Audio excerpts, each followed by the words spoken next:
Masuk ke soal jawab.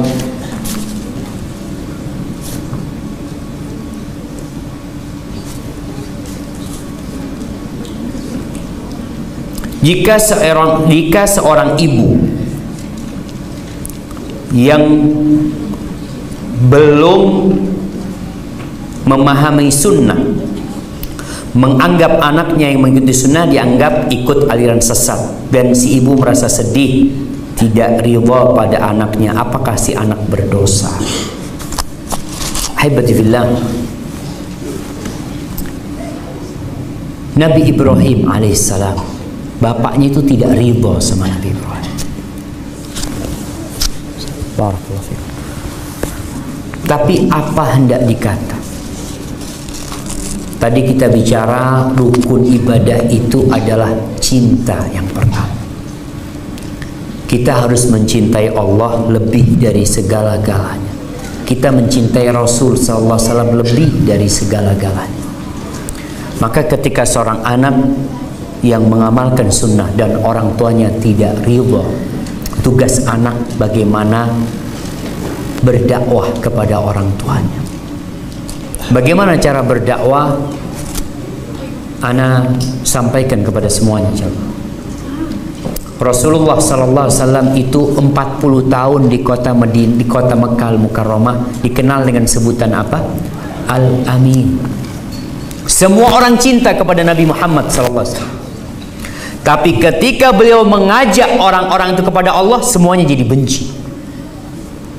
Beliau dibully, disakitin, dikatakan penyihir, dukun, pembohong. Padahal 40 tahun beliau itu tidak pernah berbohong dan tidak pernah berdusta. Dan sampai meninggal pun beliau tidak pernah berbohong dan berdusta. Tapi memang orang kalau mengajak orang lain baik itu biasanya tidak disukai.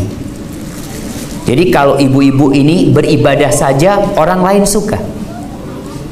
Tapi kalau sudah naik levelnya menjadi orang yang mengajak orang lain beribadah, akan dibenci sama orang.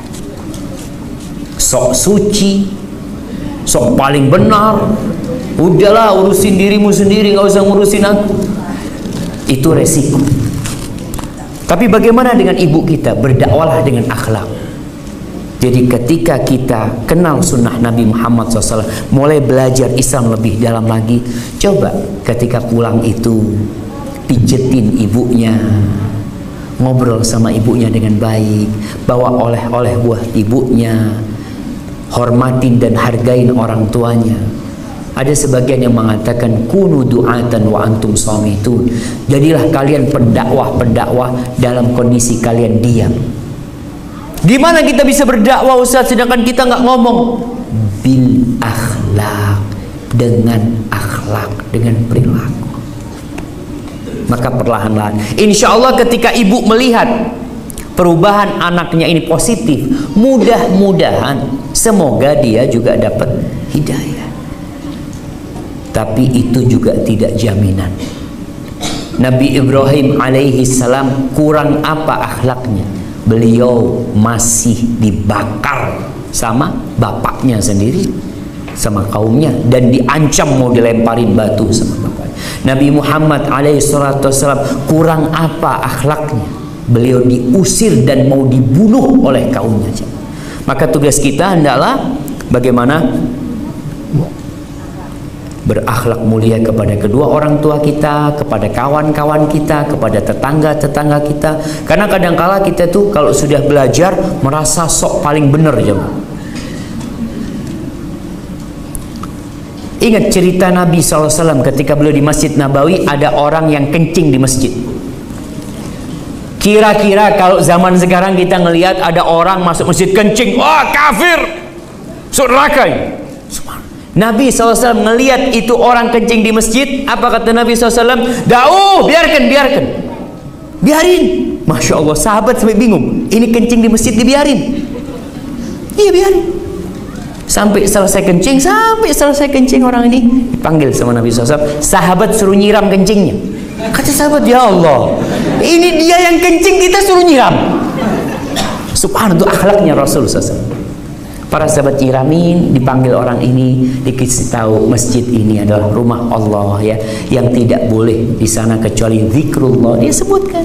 Akhirnya orang ini masuk Islam dan taat kepada Allah Subhanahu wa taala. Seperti itu berdakwah.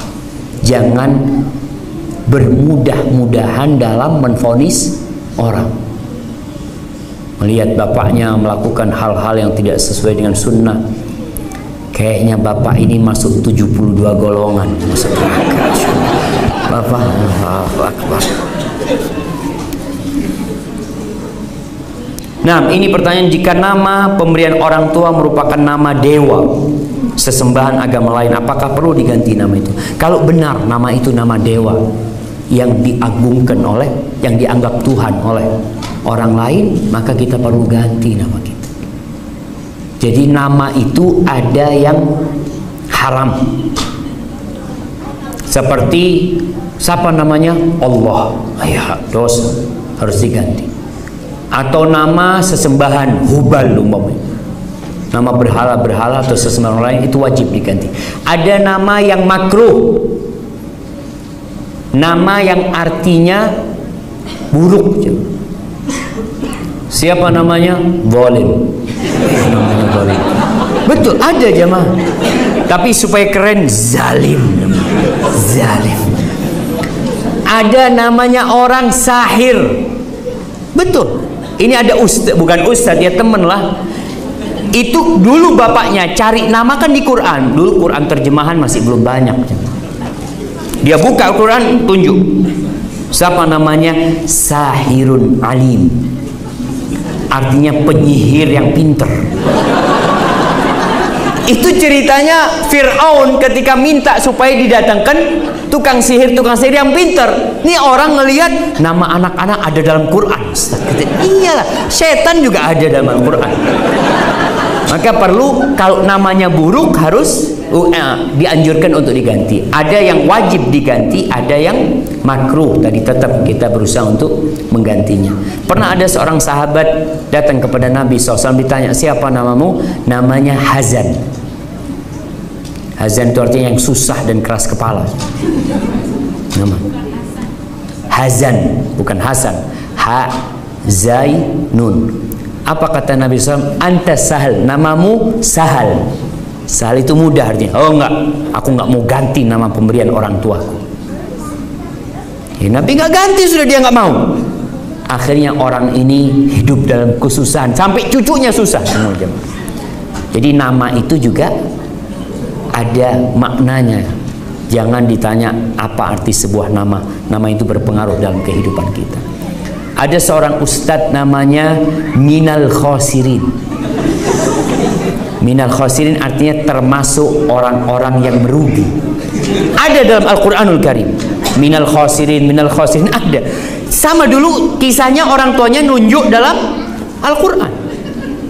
Akhirnya orang ini ketika besar namanya diganti, ditambah laisa minal khosirin, bukan termasuk orang-orang yang merugi. Nah, diganti, tetap diganti namanya, supaya jangan sampai dia menjadi orang-orang yang merugi. Ada nama yang mubah, ya boleh-boleh nama. Ada nama yang sunnah dan dianjurkan, seperti Abdullah dan Abdurrahman. Itu termasuk nama-nama yang dicintai Allah Subhanahu wa taala. Ruh ditiupkan pada usia kandungan 120 hari. Bagaimana dengan janin yang lebih muda? Apakah denyut jantungnya berdetak berarti belum ada ruh? Iya, belum ada ruh. Detak jantungnya mulai. Itu berkaitan dengan ruh ibunya. Jadi yang hidup siapa? Ibunya. Yang ada ruh itu ibunya. Kemudian jantung itu mulai. Allah bikin jantung itu bisa berdetak, tapi belum ada ruh. Kadangkala kan anak itu, ini ibu-ibunya, anak itu mulai berputar-putar umur berapa di perut ibu? Umur berapa? Ibu-ibu sedang khilaf jemaah aja. Dia sudah lupa dia ada yang hamil. Oh Ustaz, anak hamil 10 tahun yang lalu, udah nggak tahu. Makanya bapak-bapak insya Allah pulang dari sini ibadah. Yang perbanyak anak termasuk ibadah. Kita bicara ini niat buat ibadah, jemaah. Apakah orang tua yang membiayai anak-anaknya umroh bersama dari harta waris kakek termasuk sedekah zakat pada anak-anaknya? Yang jelas kita tahu nafkah yang dikeluarkan ini kan warisan. Warisan jadi udah jatuh kepada anaknya. Si anak memberikan kepada cucunya. Maka semua yang diberikan oleh bapak kepada anaknya itu bernilai sedekah. Sampai subhanallah Nabi SAW mengatakan hatta luqma tarfa'uha ila fimra'atik, sampai sesuap makanan yang suami ambil kemudian diberikan kepada istrinya, ke mulut istrinya, itu pun dapat pahala sedekah kalau niatnya lillahi ta'ala. Kalau niatnya supaya difoto, nah ada pahalanya kan. Antum lihat orang-orang kalau mau menikah, baru menikah ya masya Allah, ambil buah apa? Anggur, dia suapin istrinya. Ini di depan kamera, nanti berantem malam jemaah. Itu menandakan dia tidak lillahi ta'ala, hanya pura-pura jemaah. Artinya ketika orang tua memberangkatkan anak-anaknya umroh ya, kemudian memberangkatkan mungkin pelayannya di rumah umroh, itu akan bernilai sedekah buat orang tuanya. Barakallahu fikum.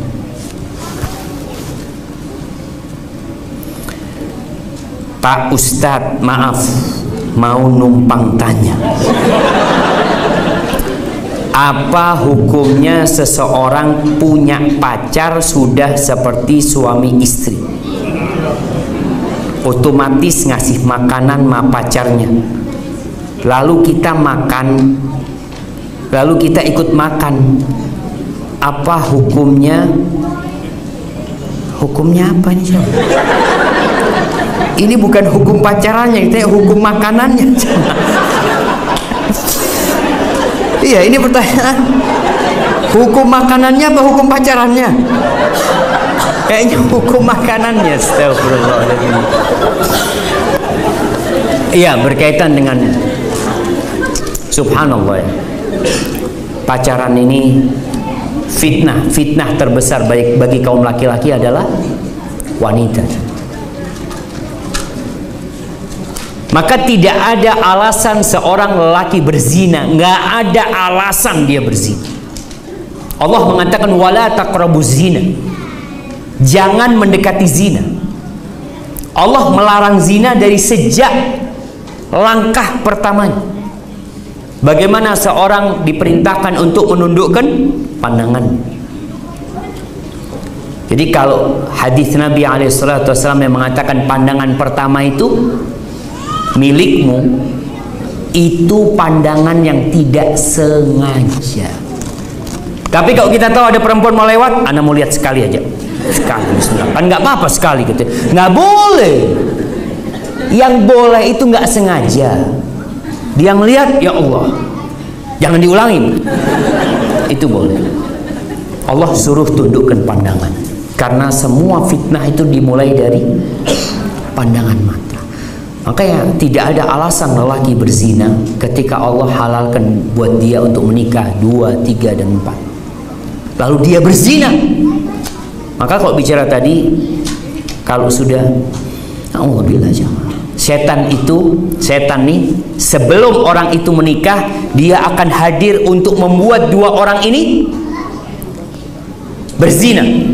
Dari mulai awalan mungkin telepon, jumpa, makan bareng, berzina. Ketika sudah menikah, setan hadir lagi untuk membuat dua orang ini supaya bercerai. Dia nggak pernah berhenti. Maka kalau dikatakan pacaran, jelas Allah Azza wa Jalla melarang mendekati zina, dan pacaran ini termasuk mendekati perzinaan yang dilarang oleh Allah SWT. Kalau bicara hukum makanannya, dia kalau makanannya halal siapa? Hadza wallahu a'lam bishawab. Nah, ini pertanyaan, adakah doa khusus untuk mendapatkan hidayah? suami saya sudah masuk Islam dan ijab qabul waktu menikahi saya, tetapi masih belum beribadah. Adapun akhlaknya baik, tak pernah zalim kepada saya. Haibati fillah, nih Rasul SAW ketika menyuruh wanita untuk menikah, beliau mengatakan ada 2 syarat calon suaminya. Yang pertama, agamanya baik, akhlaknya mulia. Sekarang perempuan ini mendapatkan suami, akhlaknya baik, agamanya tidak baik. Tidak lengkap persyaratannya. Banyak laki-laki yang menikah dengan muslimah, dia itu sebenarnya tidak mau masuk Islam, tapi karena syarat perempuan ini baru mau dinikahi kalau dia masuk Islam, akhirnya dia ijab qabul Islam. Dia mengatakan asyhadu an la ilaha illallah wa asyhadu anna Muhammad Rasulullah. Secara zahir dia masuk Islam, tapi apakah hatinya masuk Islam, dia yang tahu. Karena di masa Nabi SAW ada orang-orang yang mengaku Islam tapi dia munafik. Makanya tanda orang munafik itu kalau sholat males. Sholat orang munafik. Maka sekarang hati-hati buat para wanita ya. Jangan karena kenal dengan lelaki, dia non muslim, dia mengatakan saya ingin memasukkan dia ke Islam, Ustaz, jadi pahala besar. Kalau memang ingin menikahin dia, suruh dia belajar Islam dulu sebelum menikah. Ketika sudah benar-benar dia yakin mau masuk Islam, baru silahkan menikah. Tapi kalau tidak, jangan. Karena ada yang pura-pura masuk Islam. Terus gimana? Ya doakan suaminya. Kalau bicara doa khusus, Nabi SAW pernah mendoakan ibunya Abu Hurairah yang Nasraniyah. Beliau mengatakan, Allahumma hdi umma Abi Hurairah. Ya Allah, berikan hidayah kepada ibunya Abu Hurairah. Maka engkau bisa membaca Allahumma hdi zauji, Allah berikan hidayah kepada suamiku. Ajak suaminya kalau malam hari atau waktu kosong anti baca Quran biar suaminya mendengarkan. Kemudian mungkin dia bacakan artinya buat anti. Belajar bersama-sama jamaah. Hadza wallahu a'lam bissawab.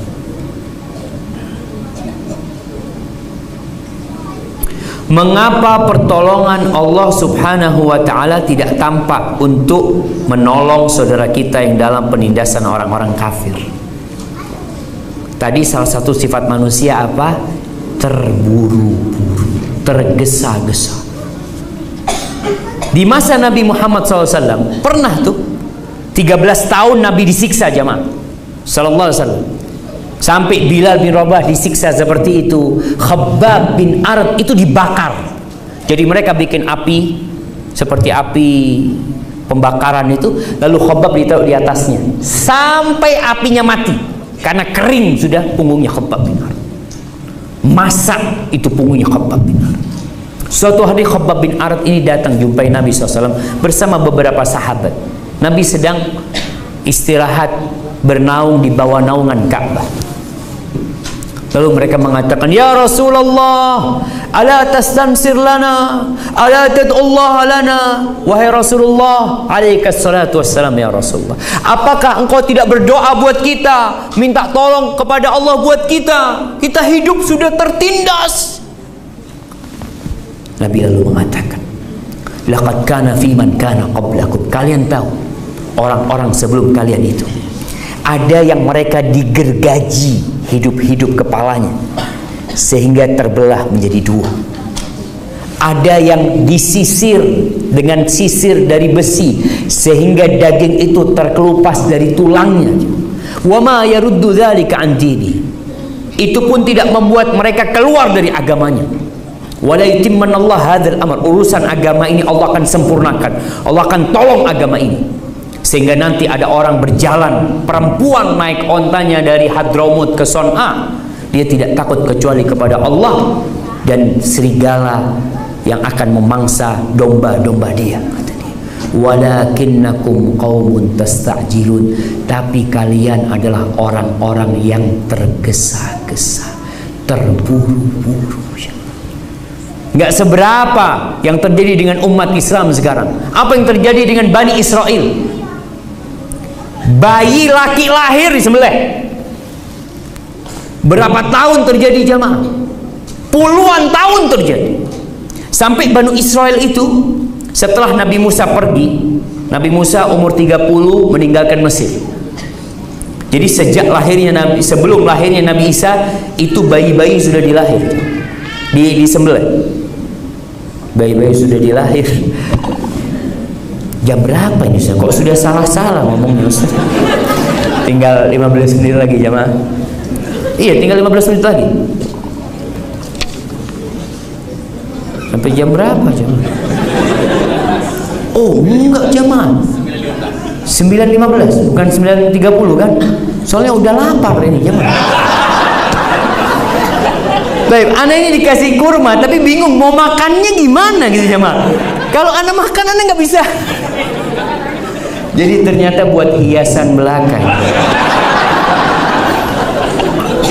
Bismillah. Alhamdulillah. Baik, Nabi siapa? Nabi Musa alaihissalam.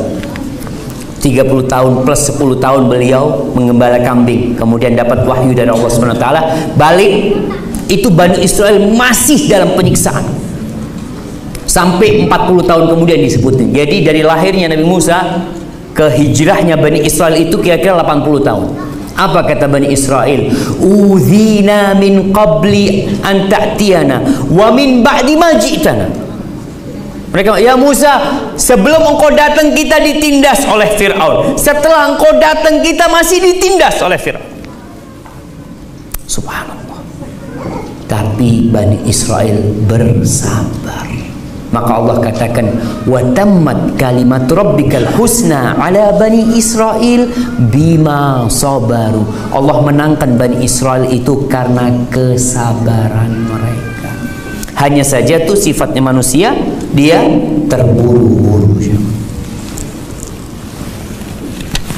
Bahasa Melayunya terburu-buru juga. Oh sama. Nah, Masya Allah, ana jadi bingung mana yang mau dibaca ini jemaah.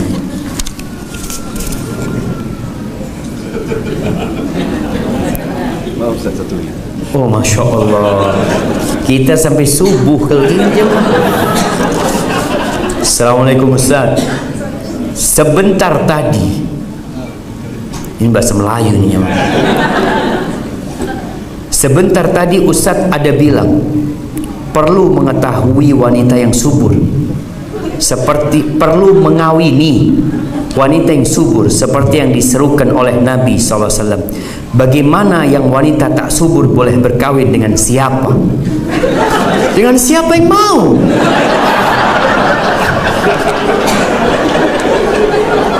Jamaah,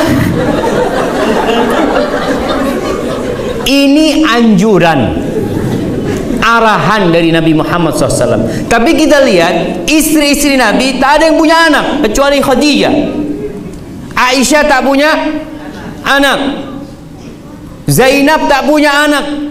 Sofia tak punya anak. Zainab tak punya anak. Subhanallah. Itu ujian buat Nabi SAW. Maka beliau menganjurkan, karena memang ada orang yang nggak tahu dia itu subur atau tidak. Tapi kalau kita tahu dia itu mandul, ya maaf. Dia umpamanya dia pernah menikah sama fulan, dia janda yang memang tak bisa punya anak. Maka kita kan perlu memilih, enggak lah. Karena tujuan menikah salah satunya ingin punya keturunan. Maka kalau bicara tak subur boleh berkawin dengan siapa, ya siapa yang mau, mungkin jadi istri kedua. Artinya seperti itu kadang-kala. Orang kan biasanya ketika dia nikah tak punya anak, suami ini mulai berpikir. Berpikir apa?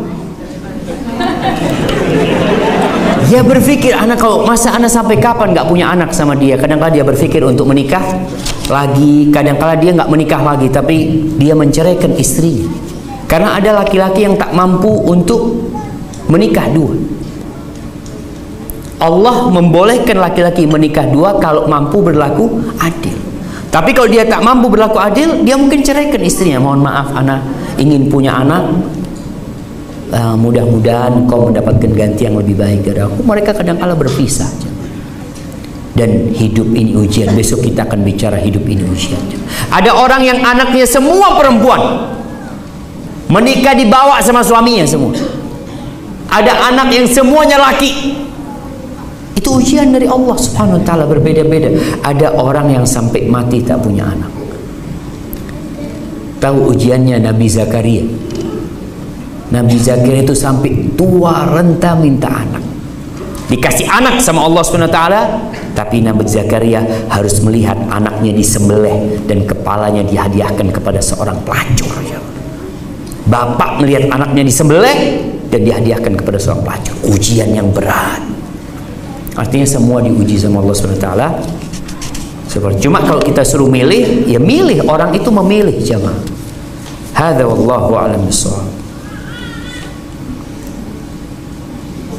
Ini sama. Jika semua wanita yang tidak subur, tidak ada yang ingin mengawini, apa akan terjadi pada mereka dalam konteks Islam? Masya Allah.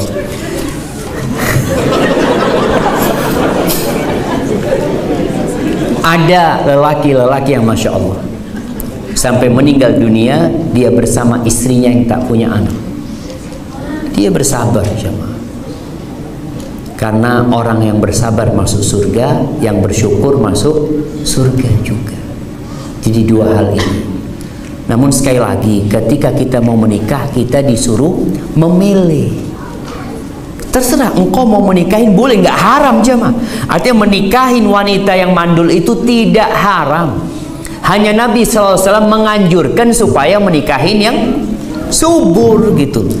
Karena tujuan pernikahan tadi beribadah kepada Allah. Kan kita ingin ketika kita meninggal dunia ada yang mendoakan kita. Hadza wallahu a'lam bissawab. Apakah nasihat yang boleh diberikan pada mereka yang merokok? Mereka sudah tahu. Mereka sudah tahu halal dan haram, cuma untuk melakukannya sukar, Ustaz. Iya, jemaah. Jadi kebiasaan itu diperlukan kekuatan niat. Banyak bapak-bapak yang tahu bahwasanya rokok itu berbahaya, tapi dia tidak punya niatan kuat untuk berhenti. Buktikan niatan kuat itu dengan apa? Dengan berdoa. Pernahkah berdoa, ya Allah, tolong hamba untuk berhenti merokok? Sebagian nggak pernah berdoa seperti itu, karena belum niat. Ibu-ibu banyak suaminya yang merokok. Enggak. Ada yang goyang-goyang kepala, jangan, tapi ingat selalu. Mudah-mudahan lah, jamaah, tinggalkanlah. Ada bapak yang Masya Allah, dia mendidik anaknya dengan benar. Dia sambil ngerokok. Nah, jangan ngerokok, haram rokoknya. Kira-kira si anak ini mendengarkan bapaknya apa melihat bapaknya? Iya, bapaknya pergi ke kamar, dia coba tuh rokok. Masya Allah. Maka tolong, kesian anak-anak kita, jamaah. Dan semua orang-orang yang berilmu, ya dokter-dokter sudah sepakat atas bahaya rokok. Tinggal niatnya, kuatkan niat untuk berhenti merokok. Masya Allah. Ustaz, tentang hadis yang mengatakan salah satu tanda kiamat adalah ketika pertengahan Ramadan, 15 Ramadan bertepatan dengan hari Jumat. Karena saya sering juga mendengar kajian Ustaz lain di YouTube tentang akhir zaman, dan banyak pertanda itu disebutkan tahun 2020. Wallahu a'lam, mohon penjarahan. Jamaah, 15 Ramadan hari Jumat itu sudah terjadi puluhan tahun yang lalu. Kita ini sudah 1441. Jadi setiap berapa tahun nanti 15 Ramadan hari Jumat. Tapi nggak kiamat-kiamat. Maka ingat, berkaitan dengan tanda-tanda kiamat, ada yang sahih dan ada yang tidak sahih. Yang sahih pun jangan kita cocok-cocokkan. Kita cocokkan nih, oh kayaknya cocok nih. Ada yang mengatakan tanda-tanda kiamat itu Burj Khalifah. Iya betul. Tanda kiamat itu salah satunya adalah Burj Khalifah. Betul nggak? Ya bukan cuma Burj Khalifah, ya pokoknya gedung-gedung yang tinggi lah. Itu tanda-tanda kiamat. Tapi kapan kiamat? Kiamat itu dekat. Maka kita ada yang mengatakan Dajjal sudah lahir, Ustaz. Di mana? Masih disembunyikan. Ada yang kirim potongan video, ada bayi yang lahir matanya satu di tengah. Apakah Dajjal matanya satu, jamaah? Dua matanya Dajjal itu. Cuma yang satu nggak bisa ngelihat. Jadi dua seperti manusia biasa dia. Maka berkaitan dengan tanda-tanda kiamat ini, persiapkan diri untuk menghadapi kiamat. Dari sejak ya tahun 200-300 Hijriah itu sudah ada yang mengaku Imam Mahdi. Jamaah mungkin pernah melihat orang Sudan. Orang Sudan itu ada yang bajunya depan dan belakang sama. Ada di sini. Kenapa mereka melakukan itu? Ada cerita teman-teman di Sudan, ada satu kelompok pengikut Imam Mahdi katanya. Jadi nanti mereka kalau Imam Mahdi keluar, dia ambil baju itu nggak ketukar. Jadi pokok pakai depan belakangnya sama. Dan memang ada yang mengaku namanya Muhammad bin Abdullah. Karena namanya Imam Mahdi itu siapa? Muhammad bin Abdullah, seperti itu. Jadi kadangkala orang-orang yang punya namanya Abdullah, dia kasih anak namanya Muhammad supaya jadi Imam Mahdi. Oh, ternyata nggak jadi Imam Mahdi anaknya. Nanti seperti itu jemaah. Wallahu a'lam. Jadi berkaitan dengan hari kiamat, yang perlu kita lakukan adalah beribadah kepada Allah. Kapan kiamat terjadi kita sudah siap, dan orang ketika mati kiamatnya sudah terjadi buat dia. Hadza wallahu a'lam. Jemaah, ini ada pertanyaan yang menakutkan jemaah. Ana izin minum dulu. Bismillah.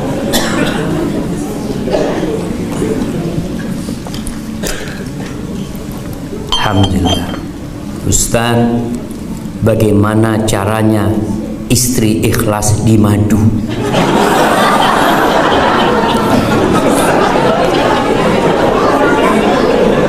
Di madu sama bahasa Melayunya, di madu. Kenapa sih dikasih madu nggak ikhlas? Kalau dikasih racun, tentu kita nggak ikhlas. Wallahu a'lam. Jadi kalau ada perempuan yang suaminya menikah lagi, ada dua pilihan dia. Ada yang menggugat cerai dengan pikiran dia nggak mungkin aku bisa hidup bersama dia. Dia beranggapan suaminya pengkhianat. Seperti itu, padahal sejatinya dia tidak berkhianat. Kalau bicara setia, apakah suami yang punya istri satu itu setia, jam? Wibo, apakah kalau suami punya istri satu dikatakan setia? Enggak juga. Enggak juga. Rasulullah SAW paling setia, dan beliau punya istri. Kesetiaan itu adalah ketika dia menjalankan tugasnya sebagai suami, dan dia tidak berzina, dia tidak menzalimin istrinya. Itu adalah kesetiaan. Ketika seorang wanita dia mendengar suaminya menikah kembali, yang pertama dia percaya bahwasanya semua sudah ditakdirkan sama Allah SWT. Yang kedua, dia berusaha untuk bersabar. Mungkin memang harus seperti ini. Karena kalau dia gugat cerai, kalau gugat cerainya karena suaminya hanya menikah kembali, tidak ada alasan lainnya, dan suaminya tidak menzalimin dia nggak punya hak untuk gugat cerai. Tapi kalau suaminya menzalimin, dia lebih suka kepada istri mudanya, dia nggak lagi perhatian sama anak-anaknya, di sini perempuan punya hak untuk gugat cerai. Dan husnudzon sama Allah, berbaik sangka sama Allah, berbaik sangka bahwasanya semua yang ditakdirkan Allah pasti ada hikmahnya. Kalau suaminya poligaminya benar, karena ada laki-laki yang poligami dengan pelacur. Iya, ada laki-laki ini berzina, lama kelamaan dia masa anak berbuat dosa terus, kemudian dia menikahin pelacur tersebut. Dan kita tahu Pelacur itu cocoknya sama pelacur juga, nggak cocok dengan orang soleh, dan orang soleh pun nggak menikah dengan pelacur. Di sini seorang wanita boleh dia gugat cerai ketika suaminya menikahi pelacur yang dia sudah berzina terus sama dia, kecuali laki-lakinya menikah dengan wanita baik-baik, soleha, maka dia nggak ada masalah dan dia bersabar dalam hal ini. Boleh tolong ulaskan penghuni dunia sebelum Nabi Adam? Ya, bicara dengan kondisi dunia ini. Apakah sebelum Nabi Adam sudah ada makhluk? Iya. Pendapat yang lebih kuat, jin itu sudah diciptakan sebelum Nabi Adam alaihissalam, dan mereka lah yang hadir di muka bumi. Malaikat-malaikat ketika Allah mengatakan inni ja'ilun fil ardi khalifah, para malaikat sempat bertanya, ataj'alu fiha may yufsidu fiha wa yasfikud dima? Apakah engkau hendak menjadikan di muka bumi itu orang yang membuat kerusakan dan yang menumpahkan darah? Berarti malaikat sudah melihat bahwasanya ada makhluk yang tinggal di muka bumi ini yang mereka membuat kerusakan di muka bumi, yang akhirnya diusir mereka berada di hutan-hutan, di tempat-tempat yang jauh, lalu kemudian manusia Allah hadirkan di tempat ini.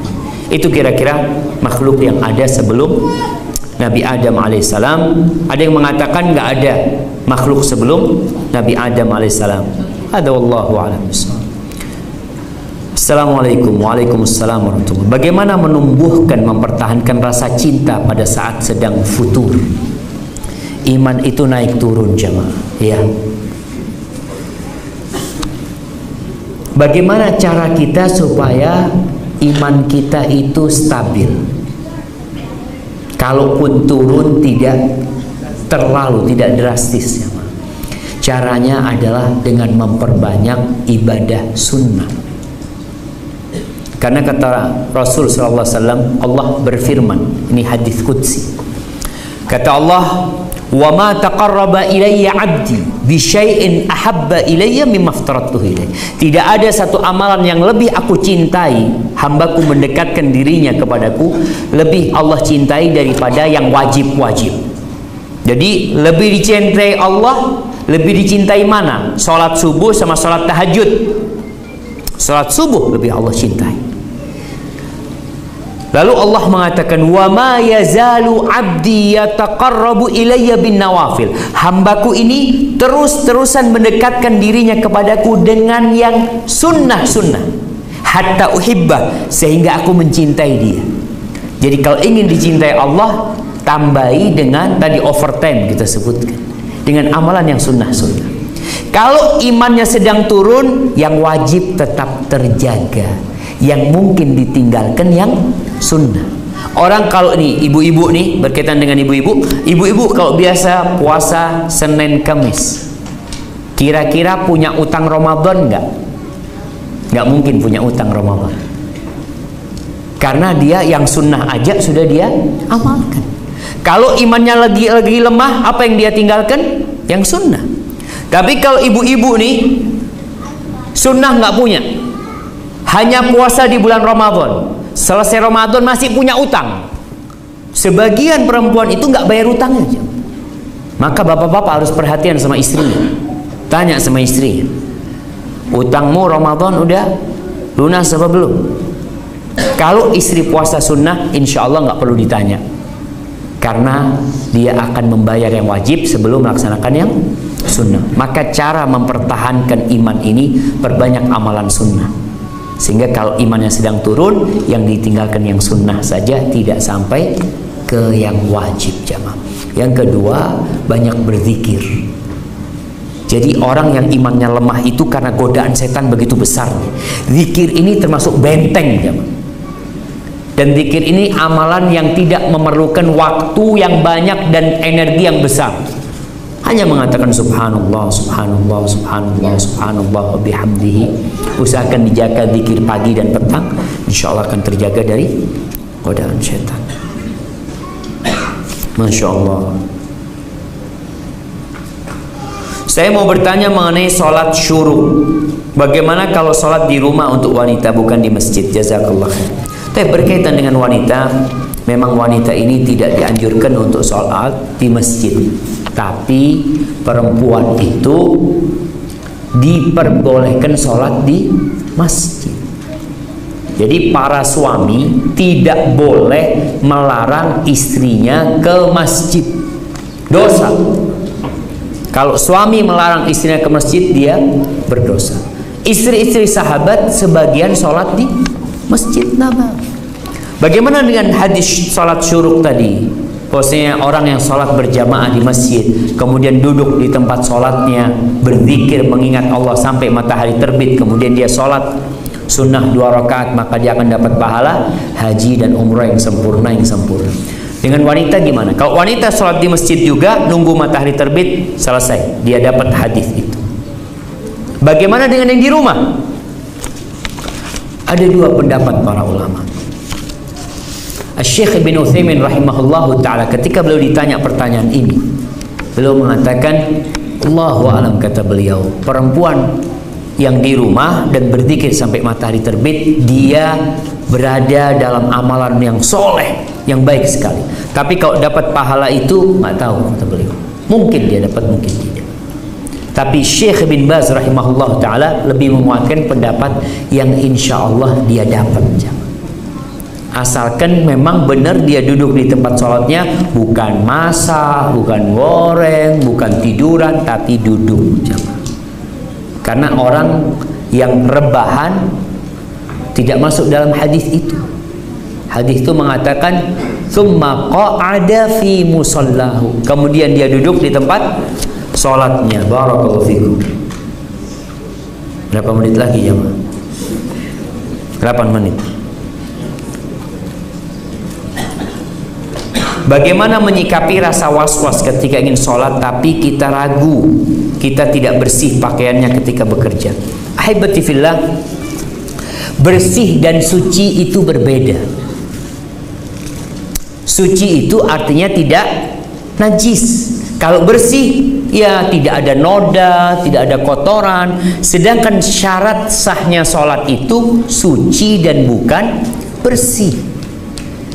Jadi ketika seorang sholat, umpamanya dia kerja di lapangan, ya, mungkin ada debu, mungkin ada, ya, ada apalagi lah, ada makanan yang terkena di pakaiannya, maka itu tidak najis. Selama tidak najis, maka silahkan sholat.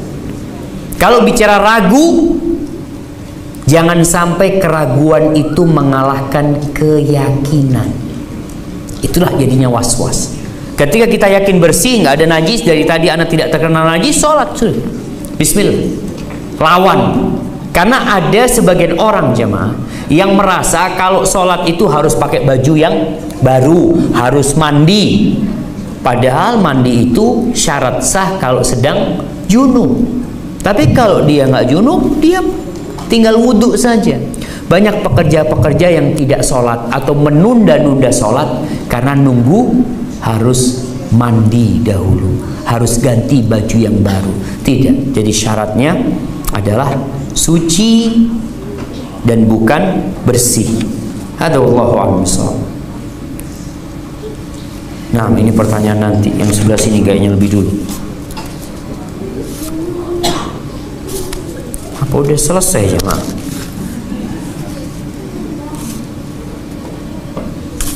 Masya Allah.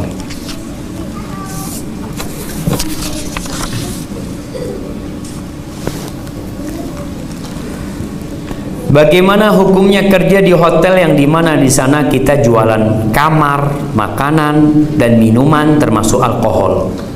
Saya bekerja sebagai housekeeping tanpa menyentuh alkohol, tapi di hotel itu ada servis cas, dimana itu merata global. Halalkah, haram, atau syubhat, atau bagaimana? Ya bercampur kalau di sini jam. Ketika pekerjaannya bercampur dengan yang haram di sana, ya, dia melihat khamar dijual. Mungkin dia juga, kalau dia tidak menyuguhkan, mungkin masih aman jamaah.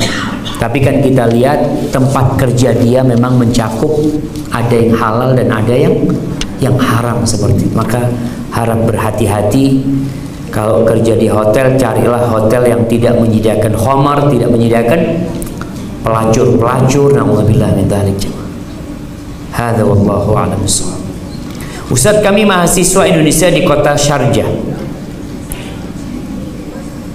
jurusan Al-Quran dan Syariah, tapi di kampus kami tidak mengkhususkan salah satu madhab. Bagaimana kita mendakwakan kembali ilmu yang kita dapatkan di Indonesia nanti? Jazakallah khair.